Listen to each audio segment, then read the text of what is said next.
नमस्कार प्रेक्षकांनो, मालिकेचा आजचा भाग खूप जबरदस्त असा आहे. कारण अर्णव ईश्वरी ज्या पद्धतीने या स्पर्धेमध्ये टिकलेले आहेत, ज्या पद्धतीने तो त्यांचा पदार्थ प्रेझेंट करत आहेत, ते मात्र पाहण्यासारखं आहे. आणि त्याचबरोबर अर्णव आणि ईश्वरीच्या बाबतीत आणखी एक गोष्ट होते, ती म्हणजे सौदामिनी त्या दोघांनाही या स्पर्धेतून बाद करू पाहत असते. पण त्या सौदामिनीची ईश्वरीने चांगलीच बोलती बंद केलेली आहे आणि तिचा माज उतरवलेला आहे. आणि खूप सुंदर असा फ्युजन वडापाव बनवून ईश्वरीने बाजी मारलेली आहे. हे सगळं कशा पद्धतीने होणार आहे ते आपण पाहणार आहोत. तर अर्णव आणि ईश्वरीने ही स्पर्धा तर सुरू झालेली असते, पण अचानक आता अर्णवने चुकून बेसन पिठाच्या जागी सत्तूचं पीठ आणलेलं असतं. कारण अर्णवला पिवळं वाटलं म्हणजे ते बेसनच आहे, पण ते सत्तूचं पीठ आहे हे लक्षात आलेलं नसतं. मग अर्णव ईश्वरीला म्हणत असतो की काही हरकत नाहीये, अगं आपल्याला असं पण फ्युजन वडापाव बनवायचंय ना, तर आपण सत्तूच्या पिठापासून बनवूया, काय हरकत आहे.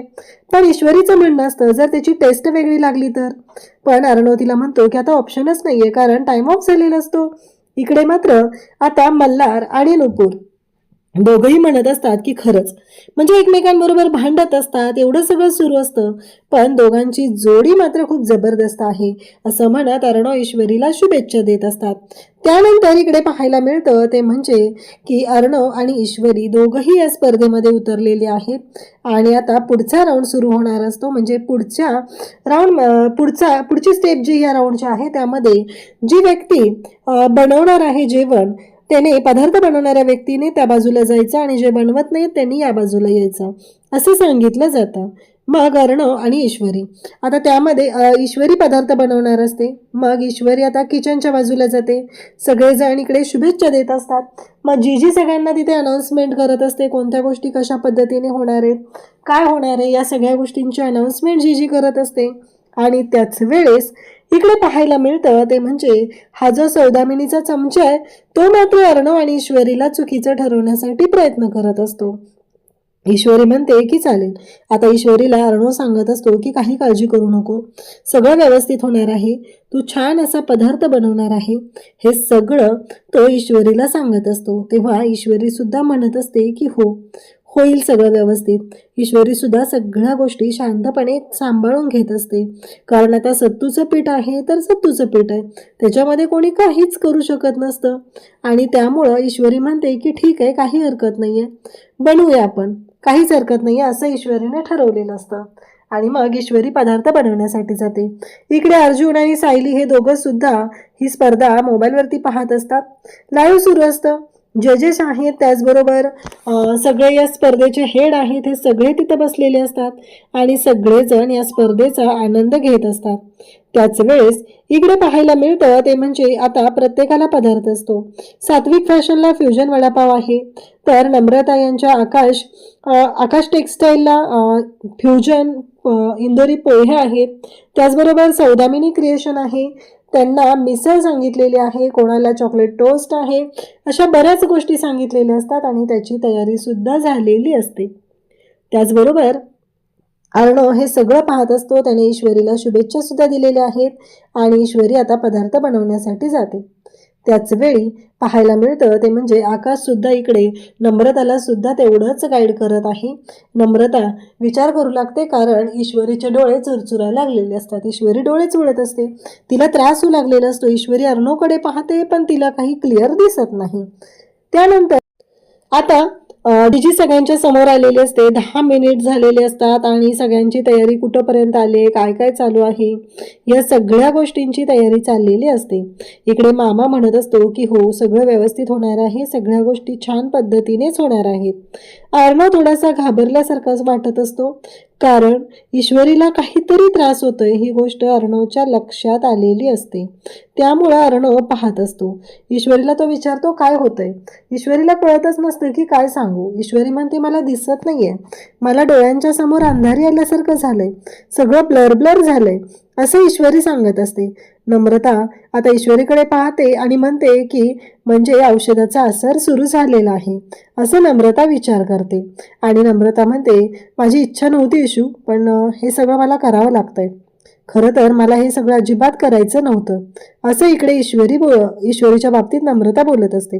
तर सौदामिनीला मात्र भारी वाटत असतं, चला म्हणजे आपण ठरवलेल्या होत्या त्या पद्धतीने गोष्टी सुरू झालेल्या आहेत हे तिच्या लक्षात आलेलं असतं आणि सौदामिनी पाहत असते. इकडे अंजली आजी म्हणत असतात, अगं काय होतंय, म्हणजे ईश्वरीच्या बाबतीत काही वेगळं घडतंय का, असं आजी अंजलीला विचारते. अंजली म्हणते, कळे ना गेले का आजी मला काही इथं. त्यावेळेस सगळ्यांचं आता पदार्थ बनवायचं सुरू झालंय. ईश्वरीला त्रास होतोय. जजेस सुद्धा पाहत आहेत की काहीतरी असं घडतंय आणि अर्णवचं मात्र ईश्वरीकडे बारीक लक्ष असतं. एकतर ईश्वरीने काही खाल्लेलं नव्हतं, तिची तब्येत ठीक नाहीये हे अर्णवच्या लक्षात आलेलं असतं आणि त्याच वेळेस अर्णव ईश्वरीकडे पाहत असतो. तिला विचारू लागतो. त्या औषधाचा असर आता चांगलाच वाढू लागलेला असतो आणि ईश्वरीला अजिबातच दिसत नसतं. ईश्वरी काही दिसत नाहीये. तो अक्षरशः तिथे गोंधळ उडालेला असतो. अर्णव म्हणत असतो की काय होतंय आणि अर्णव जेव्हा पुढे जाण्याचा प्रयत्न करत असतो तर त्या कॉम्पिटिशनचे जे असतात ते म्हणत असतात, तुम्ही बाद झाल्या स्पर्धेतून तुम्ही पुढे नाही जाऊ शकत आहे. अर्णव म्हणत असतो, हो काहीतरी प्रॉब्लेम आहे तिथे, तुमच्या लक्षात येत नाहीये का, असं म्हणत अर्णव त्यांच्याशी बोलत असतो.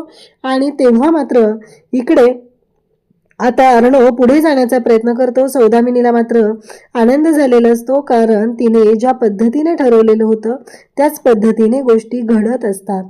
त्यासोबतच अर्णव विचार करू लागतो की नाही, हे सगळं जे काय आहे ना ते विचित्र घडतंय. शेवटी ज्यांनी पासेस दिलेले असतात, जे त्या स्पर्धेचे हेड आहेत, ते तिथे येतात आणि ते म्हणतात की तुम्ही मागे सरका, तुम्ही पुढे जाऊ नका, तुम्ही या स्पर्धेतून बाद व्हाल, असं सुद्धा सांगितलं जातं. त्यावर अर्णव म्हणतो की नाही, कारण ईश्वरीला दिसतच नाहीये, त्यामुळे उकळत्या तेलात ईश्वरी हात घालायला लागलेली असते आणि ही गोष्ट मात्र खूप वाईट असते, कारण ईश्वरीच्या जीवावर सुद्धा बेतू शकतं. हे लक्षात आल्यानंतर अर्णव मात्र आता पुढे जाऊ लागतो. अर्णव म्हणतो की नाही, काही करून मी सिंदूरला यातून वाचवलंच पाहिजे. अर्णवने कसलाच विचार न करता तो पुढे गेलाय. इकडे मामा सुद्धा उठलेत. आतमध्ये काय झालंय या सगळ्या गोष्टींचा ते विचार करतायत आणि मामा सुद्धा त्या बाजूने चाललेले असतात की काय होतंय, हे सगळं अति झालंय असं लक्षात आल्यानंतर मामा जायला निघालेले असतात, पण त्यांना काही आत जाता येत नाही. ईश्वरीला काहीच दिसेनासं झालंय, तिला कळेनासं झालंय. तेव्हा मात्र अर्णव तिथे येतो आणि अर्णव म्हणतो, काय होतंय मी सिंदूर. ईश्वरी म्हणते, मला काहीच दिसत नाहीये, मी काय करू, मला दिसतच नाहीये, असं ईश्वरी वारंवार सांगू लागते. आणि तेव्हा मात्र अर्णव म्हणतो की मी सिंदूर, शांत हो, शांत हो, तू काही होणार नाहीये तुला, मी आहे ना तुझ्यासोबत, शांत हो, असं म्हणत अर्णवने तिला शांत केलेलं असतं. आणि त्याच वेळेस इकडे अर्णव तिला म्हणत असतो की थोडं रिलॅक्स फील कर, सगळं व्यवस्थित होईल. पण ईश्वरी म्हणते, मला दिसतच नाहीये. इकडे राया आणि मंजिरी हे दोघं सुद्धा पाहत असतात. तेव्हा त्यांच्याही दोघांच्यात लक्षात येतं की काहीतरी प्रॉब्लेम घडतोय, काहीतरी मिसिंग घडतंय. खरंच यांच्यावर कुठलं संकट तर आलं नाहीये ना, हे त्याच्या लक्षात आलेलं असतं. तर इकडे आता नम्रताला खूप वाईट वाटू लागतं. नम्रताला कळतच नसतं की आपण जे केलंय ते चूक तर नाही ना केलेली, आपण असं वागायला नको होतं इशूसोबत, असं नम्रताचं मन ईश्वरीला मन स्वतःला सांगू लागतं. तिला असं वाटत असतं की काय आहे हे सगळं, म्हणजे मी चुकीचं वागले, मी असं नको होतं करायला, असा विचार तिच्या डोक्यात सुरू झालेला असतो. तेव्हा आकाश तिथे येतो आणि आकाश म्हणतो की नम्रता, ईश्वरीची तब्येत बिघडते, काहीतरी प्रॉब्लेम आहे, तू फोकस कर, कारण तू तुझा फोकस ढळू देऊ नकोस, काही झालं तरी ही स्पर्धा आपल्याला जिंकायची, असं इकडे सांगितलेलं असतं. आजी, त्याचबरोबर अंजली, मामा हे सुद्धा टेन्शनमध्ये असतात. नक्की आतमध्ये काय घडतंय, तिथं काय होतंय, या कुठल्याच गोष्टींचा अंदाज येत नसतो. तर इकडे हे सगळेजण असतात. आता डॉक्टरांना बोलवलेलं जातं, सगळी टीम तिथे आलेली असते. हे सगळं काय घडतंय, मग डॉक्टर तिथे येतात. डॉक्टरचे तिला म्हणतात की थांबा, मला चेक करू द्या. मग ईश्वरीला चेक केलं जातं आणि ईश्वरीला विचारलं जातं की काही जळजळ वगैरे होते का डोळ्यांना. तेव्हा ईश्वरी म्हणते, जास्त नाही आहे, थोडीशी. मग तुम्हाला कशाची ॲलर्जी आहे का, आत्ता तुम्ही म्हणजे डोळ्याला काही लागलंय का. तेव्हा ती म्हणते, नाही काहीच नाही, मला ॲलर्जी वगैरे काहीच नाही आहे. मग तिथे डॉक्टरांना विचारलं जातं. अर्णव म्हणतो की म्हणजे मसाल्याचा वगैरे त्याने, तर ते म्हणतात नाही नाही, हे काहीतरी वेगळंच प्रकरण आहे, हा मसाल्यांचा वगैरे वासाने नाही झालेलं, तर यामागे काहीतरी वेगळं घडलेलं आहे. आता मात्र अर्णवला कळायचं बंद होतं, म्हणजे नक्की काय झालं, अशी कोणती गोष्ट घडली की ज्याच्यामुळं ईश्वरीला एवढा त्रास होतो, तिला दिसतच नाहीये. डॉक्टर म्हणतात की तुम्हाला आत्ताच्या आत्ता हॉस्पिटलला न्यावं लागेल, कारण हे सगळं जे काय आहे ना ते विचित्र वाटायला लागलेलं आहे मला. तेव्हा ईश्वरी म्हणते, नाही नाही, मला स्पर्धेत थांबायचं आहे, मी नाही येणार आता हॉस्पिटलला. तेव्हा अर्णव म्हणतो की असं नको करू मी सिंदूर, आपल्याला जावं लागेल. तेव्हा ईश्वरी म्हणते की नाही नाही सर. त्याच वेळी सौदामिनी तिथे येते आणि ती म्हणू लागते, काय चाललंय हे सगळं? नाही, बात करून टाका यांना. म्हणजे तिचा जो चमचा आहे ना त्याला घेऊन येते आणि तो म्हणू लागतो की काय झालंय, काय इश्यू आहे, काय मॅटर आहे. आणि मग त्यांचे जे असतात त्यांना सांगतो की यांचं नाव कॅन्सल करा आणि यांना स्पर्धेतून बाद करा. ईश्वरी म्हणते, का बाद करताय तुम्ही मला? मी सांगितलं का आम्ही स्पर्धेतून माघार घेतली म्हणून? मग तुम्ही मला बाद का करताय? नाही, कोणत्या भरोशा गोष्टीवरून तुम्ही मला बाद करताय ते सांगा, असे ईश्वरी त्यांना विचारते. तेव्हा मात्र ते म्हणतात की नाही. मग ईश्वरी सांगते की मी तयार आहे, मी या स्पर्धेतून माघार घेतलेली नाही. तेव्हा सौदामिनी म्हणत असते, कसं शक्य आहे, हिला तर दिसत नाहीये आणि ही काय पदार्थ बनवणार आहे? तेव्हा अर्णव म्हणतो, तुमचा काय संबंध आहे, तुम्ही मध्ये बोलूच नका हो, कारण तुमचा या स्पर्धेशी संबंधच नाहीये. आणि सौदामिनीला म्हणतो, तुम्ही गप्प बसा, खूप झालं, मागापासून तुमचं तेच ऐकत आहे, त्यामुळं तुम्ही काहीच बोलू नका, असं अर्णवने स्पष्टपणे सांगितलेलं असतं. आणि अर्णवने ठणकावून सांगून तिला सांगितले की गप्प बसा, तुम्ही मध्ये बोलायची गरजच नाही. हे ऐकल्यानंतर ईश्वरी सुद्धा म्हणते की तुम्ही मध्ये बोलूच नका, कारण तुमचा या कोणत्याच गोष्टींशी संबंधच नाहीये, त्यामुळं तुम्ही मध्ये बोलायची गरज नाही, असं ईश्वरीने सांगितल्यानंतर ती म्हणते, मी या स्पर्धेतून माघार घेतलेली नाहीये सर, आपल्यासाठी आपलं सात्विक फॅशन खूप महत्त्वाचं आहे आणि मी ही स्पर्धा जिंकणार, चला, असं म्हणत ईश्वरी आता तयार झाली आहे. आपण डोळ्यांचं नंतर बघूया, पण ही स्पर्धा महत्त्वाची. तेव्हा अर्णव म्हणतो की चालेल. डॉक्टरांनी कितीही समजवलं तरीही ईश्वरीने मात्र माघार घेतलेली नाही आणि उलट ईश्वरीने ठणकावून सांगितलेलं आहे की मी या स्पर्धेतून माघार घेणार नाही. काहीही झालं तरीही ही स्पर्धा माझ्यासाठी फार महत्त्वाची आहे, असं सांगितलेलं असतं. आणि फायनली आता ईश्वरी आणि अर्णव स्पर्धेकडे निघालेले आहेत.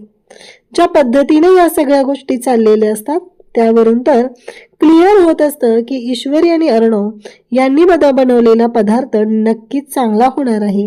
अर्णव ईश्वरीला म्हणतो, मी सिंदूर, आता प्रॉब्लेम असा आहे की तुझ्या डोळ्यांनी तुला दिसत नाहीये, पण पदार्थांच्या चवी, स्ट्रक्चर या सगळ्यावरून तुला अंदाज बांधायचा आहे आणि त्यावरून ह्या सगळ्या गोष्टी आता तुला तिथे तयार करायच्या आहेत. तेव्हा ईश्वरी म्हणते की काहीच हरकत नाहीये. मग अर्णवने स्वतः ती शेप कॅप जी आहे ती ईश्वरीच्या डोक्याला घातलेली असते आणि तिला सांगितलेलं असतं की ऑल द बेस्ट. त्याने तिला मिठीतही घेतलेलं आहे आणि तिला आवर्जून सांगितलंय की काळजी करू नको, सगळ्या गोष्टी व्यवस्थित होणार आहेत, असं म्हणत आता अर्णवने ईश्वरीला ती शेप कॅप घालायला दिली आणि ईश्वरीला तिला जा म्हणून सांगितले. आता ईश्वरी त्या स्पर्धेमध्ये तिथं आलेली तर आहे, पण त्यासोबतच पाहायला मिळतं ते म्हणजे इकडे ज्या सौदामिनीचं तोंड आहे ना ते खरंच कशाने तरी चप्पलने अगदी मला वाटतं की तिला चांगलं झोडपून काढलं पाहिजे, अशा वृत्तीची ती बाई आहे. पण त्या बाईला जराही काही वाटलेलं नाही. आता नम्रताची अवस्था खूप वाईट झाली, नम्रताला कळायचं बंद झाले. इकडे जीवा आणि नंदिनी दोघंही स्पर्धा बघत असतात. ईश्वरीच्या बाबतीत किती स्ट्रगल आहे असं नंदिनी सांगत असते आणि ईश्वरी खरंच खूप सफर करते या सगळ्यातून असं तिच्या लक्षात आलेलं असतं. नंदिनी म्हणते की नाही नाही, मला या सगळ्यावरती काहीतरी विचार करावाच लागणार आहे, असं ती बोलत असते. ईश्वरी आता बनवायला घेते, कारण ऑलरेडी बटाटे वगैरे उकडून झालेले होते तिचे, कारण तिने सांगितलेलं आहे जेवढा वेळ आहे तेवढ्या वेळामध्ये मी माझा पदार्थ बनवून तुमच्या पुढे प्रेझेंट करेल, त्यामुळं मला एक्स्ट्रा वेळही नको आहे, असं सुद्धा ईश्वरीने स्पष्टपणे सांगितलेलं आहे. आता मात्र अर्णव आणि ईश्वरी या स्पर्धेसाठी तिथं आहेत आणि त्याचबरोबर ईश्वरी ज्या पद्धतीने ही स्पर्धा आहे या स्पर्धेमध्ये स्वतःला प्रेझेंट करत आहे ते मात्र पाहण्यासारखं आहे. नम्रता तिच्याकडे पाहत असते. ईश्वरीची होणारी धावपळ या सगळ्या गोष्टींमुळं नम्रताला आता खरंच वाईट वाटू लागलेलं असतं. कसं आहे, जेव्हा ह्या गोष्टी करायच्या होत्या तेव्हा जर तिने या गोष्टी केल्या नसत्या तर आज परिस्थिती वेगळी असली असते आणि त्याचबरोबर हे सगळं जे काय आहे ते वेगळ्या पद्धतीने प्रेझेंट झालं असतं. आता ईश्वरी पदार्थ बनवत असते. अर्णवचं बारीक लक्ष असतं, अर्णव ईश्वरीकडे पाहत असतो. ईश्वरीला कशा पद्धतीने ईश्वरी करते हे पाहून बाहेर सगळ्यांना वाईट वाटत असतं की ईश्वरी खरंच म्हणजे काहीच प्रॉब्लेम नव्हता, सगळं व्यवस्थित होतं. एकतर एवढ्या अडचणी या स्पर्धेसाठी येताना आलेल्या आहेत आणि त्यातून मार्ग काढत अर्णव आणि ईश्वरी दोघंही आता पुढे आलेले आहेत. ज्या पद्धतीने हे सगळं घडत आहे ते पाहून एकच गोष्ट क्लिअर होते, ती म्हणजे ईश्वरी एवढा स्ट्रगल करून जर पुढे आलेली असेल तर ऑब्विसली ईश्वरी ही स्पर्धा जिंकणार आहे.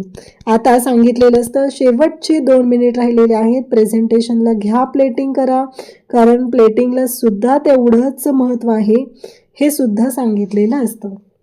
ईश्वरी आणि अर्णव ज्या पद्धतीने आता एकमेकांच्या समोर आहेत, एकमेकांची साथ देत आहेत, ते खरंच पाहण्यासारखं आहे.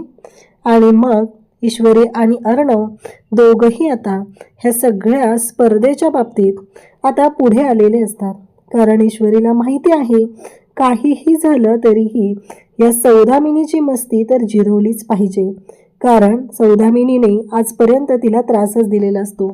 इकडे ऊर्जा आणि शौर्य हे सगळं पाहत असतात. ते दोघंही म्हणतात की हो खरंच. ऊर्जा म्हणते की मला माहिती आहे ईश्वरी आणि अर्णवच जिंकणार आहेत.